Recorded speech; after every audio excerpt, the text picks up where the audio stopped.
उसके बाद तमाम लीडरशिप आ रही है, उनसे भी हाल हवाल करेंगे। इलेक्शन ज़ाहिर हुए हैं मुल्क में, और पोस्ट इलेक्शन जो पार्टियों के दरमियान मुज़ाकरात और बातचीत होती है, तो उसके बारे में हाल हवाल करेंगे। सर कितनी मुल्क में साफ शफाफ इंतखाबात हुए सर? लेकिन अब अब्दुल अलीम खान और मोहन पीछे आगे न जाए शॉर्ट बदले दीजिए। कैसे खान साहब क्या कहेंगे सर?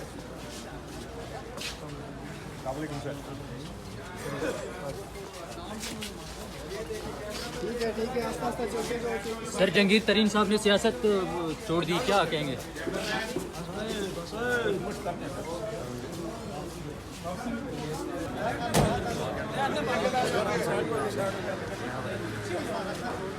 छोड़ दे।